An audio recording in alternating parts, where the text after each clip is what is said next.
ഒരു കുട്ടി ഉണർന്ന് എണീക്കുന്ന സമയത്ത് നല്ല വാക്കുകൾ മാത്രം പറഞ്ഞ് അവനെ ഉണർത്തുവാൻ ശ്രമിക്കുക. മോളെ മിടുക്കിയായിട്ട് എണീക്കും, മിടുക്കനായിട്ട് നല്ല കുട്ടിയായിട്ട് എണീക്കും, പ്രാർത്ഥിച്ചുകൊണ്ട് എണീക്കും, നല്ല ദിവസമാകട്ടെ, ഇന്നത്തെ നിന്റെ എല്ലാ പരിശ്രമങ്ങളും സഫലമാകട്ടെ, നന്നായി വരട്ടെ, നന്നായി പഠിക്കാനും നല്ലൊരു ദിവസം ഉണ്ടാക്കാനും കഴിയും നിനക്കെന്നൊക്കെ പറഞ്ഞ് നല്ല വാക്കുകൾ പറഞ്ഞ് തലയിലൊക്കെ ഒന്ന് തലോടി, ആ കമഴ്ന്ന് കിടക്കുന്ന കുട്ടിയുടെ പുറത്തൊക്കെ ഒന്ന് തലോടി ഒരു ഉമ്മയും കൂടി കൊടുത്ത് എണീപ്പിക്കാൻ സാധിച്ചാൽ ആ കുട്ടിക്ക് verbal and non verbal communication ആണ് കിട്ടുന്നത്.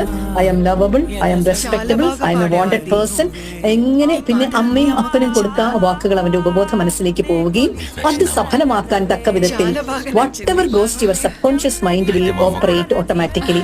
അത് ഒരൊറ്റ ദിവസം കൊണ്ടല്ല, ഒരു 21 ഡേയ്സ് കൊണ്ട് നമ്മുടെ ബ്രെയിനിൽ ഒരു ന്യൂറോ ചാനൽ ഫോം ചെയ്യുകയും പിന്നീട് നമ്മുടെ ചിന്തകളെല്ലാം ആ ചാനലിലൂടെ പോകാൻ തുടങ്ങും. കണ്ടിന്യൂസ് ആയിട്ട് 90 ഡേയ്സ് ആയി കഴിഞ്ഞാൽ പിന്നെ നമ്മൾ ഒന്നും പറയണമെന്ന് പോലും ഇല്ല, കുട്ടികൾ അത് ചെയ്തു തുടങ്ങും.